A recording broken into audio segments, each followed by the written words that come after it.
வணக்கம் மாணவர்களே. கடவுள் வாழ்த்து இன்று. அதாவது அறம் பொருள் இன்பம் வீடு, இது நாளுக்கும் குருடார்த்தம்னு பேர். குருடன் அர்த்தம். ஏன் குருடார்த்தம்னு முதல்ல பேர் வச்சாங்கன்னா, மற்ற ஜீவராசிகள் கடவுளை வணங்குவதோ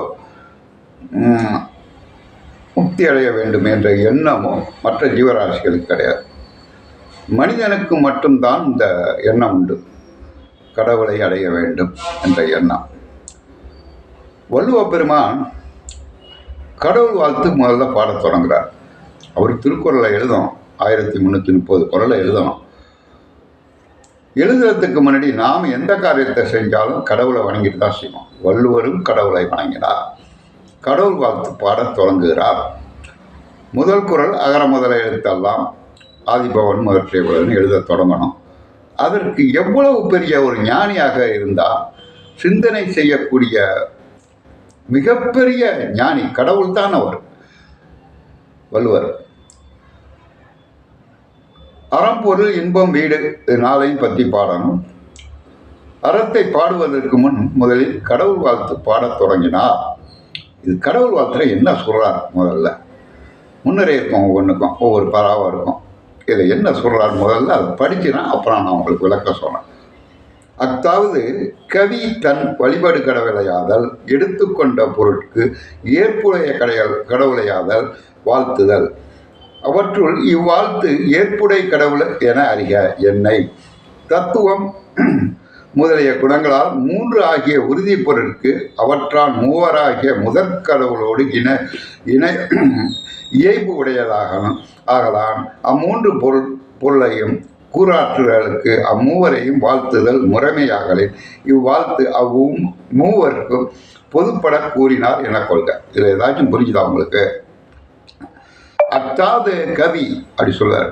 கவின்னா யாரு? புலவன், வள்ளுவ புலவன். தன் வழிபடு கடவுளையாதல், எடுத்துக்கொண்ட பொருட்கு ஏற்புடைய கடவுளையாதல்.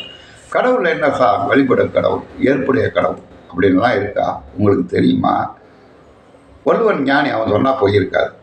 வழிபடு கடவுள், ஏற்புடைய கடவுள். முதல்ல குறளுக்கு போகிறதுக்கு முன்னாடி என்ன சொல்ல வர்றான்னு புரிஞ்சுக்கோம் நாம. அது என்ன வழிபடு கடவுள், ஏற்புடைய கடவுள்? 2 இருக்கா கடவுளில்? வழிபடு கடவுள் என்பது, இப்போ கடவுளை பற்றியே ஒருத்தர் பள்ளிக்கூடமே போகாதவன், பாமரம் மனிதன், அவன் கடவுளை வணங்கணும். அவனா ஒரு கோயில் இருக்கும், சிவன் கோயில் இருக்கும், இல்லை பிள்ளையார் கோயில் இருக்கும், முருகன் கோயில், ஏதோ ஒரு கோயிலில் டெய்லி வணங்கிட்டே இருப்பான். அவனுக்கு தத்துவமும் தெரியாது, திருக்குறளும் தெரியாது, சைவ சமயத்தை பற்றியும் தெரியாது. அவன் அந்த முருகனை தான் வணங்குவான், அல்லது பிள்ளையாரை வணங்குவான். இது வழிபடு கடவுள். அவனுக்கு இஷ்டப்பட்ட கடவுளை ஒரு கடவுளை வணங்குவான். அது இயேசுநாதராகவும் இருக்கலாம், அல்லாஹ்வாகவும். இதுக்கு வழிபடு கடவுள். ஏற்புடைய கடவுள்னா என்ன? வள்ளுவர் என்ன சொல்ல வந்தார்? முதல்ல அறம்பொருள் இன்பம் வீடு, இதை பற்றி தான் சொல்ல போகிறாரு. அறம்பொருள் இன்பம், இதை பற்றி தான் சொல்லணும். கடவுளை விடுங்க, கடைசியாக பேசணும். அறம்பொருள் இன்பத்தை பேசணும். அதுக்கு சம்பந்தம் என்ன இருக்குது? அறம்னா தர்மம், அதுக்கு ஒரு கடவுள். சைவ சமயத்திலே பிரம்மனுக்கு பொண்டாட்டி யாரு? கலைவாணி, சரஸ்வதி.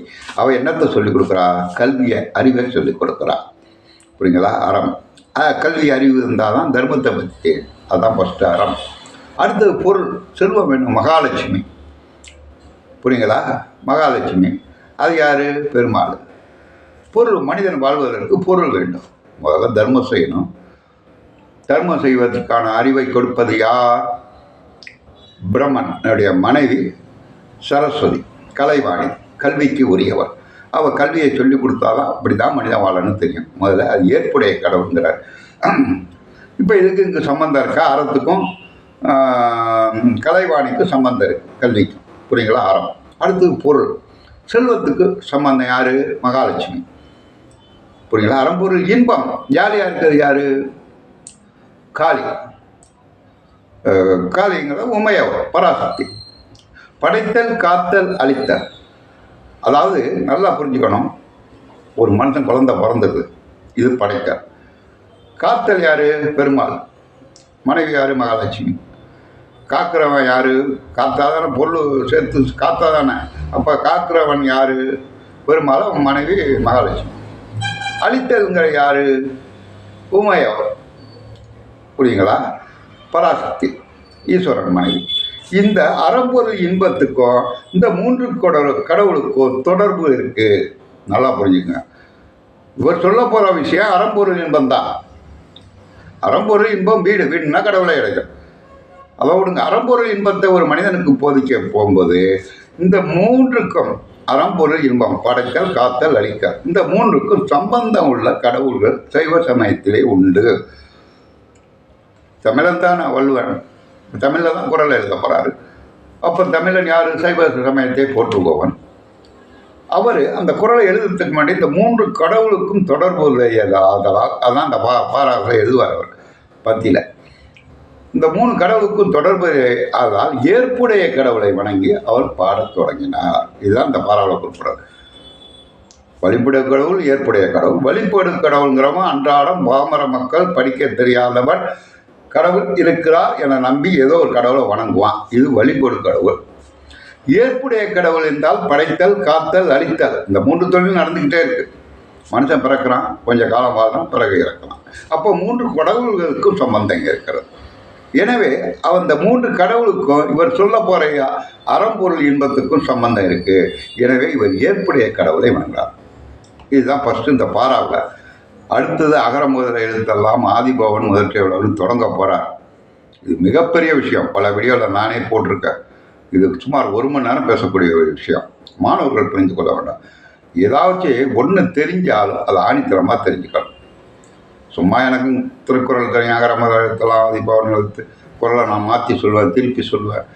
1330 எந்த குறளை கேட்டாலும் சொல்லுவேன். அதெல்லாம் வேஸ்ட்டு. ஒரு குறள் தெரிந்தாலும் அதனுடைய அர்த்தம் முழுசாக தெரிஞ்சுக்கணும். சும்மா விளையாட்டுத்தனமாக பேசுகிறதுல அர்த்தம் இல்லை. நன்றி மாணவர்களே. இன்று இது போதும். இந்த இடையில லாங் வீடியோ போகிறதுக்கு நான் ஒன்று தெரியுங்களா, லாங் வீடியோ போட்டால் 22 வீஸ் நேற்று வான் சிறப்புன்னு பேசுனதில். அதே ஷார்ட் வீடியோ ஒரு குறளை சொல்லி விளக்க சொன்னால் 5000 வீஸ் 6000 வீஸ் போகுது. நான் எதை பயன்படுத்துறது? இருந்தாலும் மாணவர்கள் முழுமையாக தெரிந்து கொள்ள லாங் வீடியோ பாருங்கள். இல்லை ஜாலியாக ஒரு குறளுக்கு லேசாக தெரிஞ்சிருந்தீங்கன்னா ஷார்ட் வீடியோ பாருங்கள். இது செய்தாலுமே உங்களுக்கு எனது நன்றி. இன்றைக்கி தெரிஞ்சுங்க வழிபடும் கடவுள் என்றால் என்ன, ஏற்புடைய கடவுள் என்றால் என்ன. வள்ளுவ பெருமான் ஏற்புடைய கடவுளை வணங்கி குறள் எழுத தொடங்கினார். முதல் குறளை நாளை பார்க்கலாம். கடவுள் வாழ்த்திலே முதல் குறள். நன்றி, வணக்கம் மாணவர்கள்.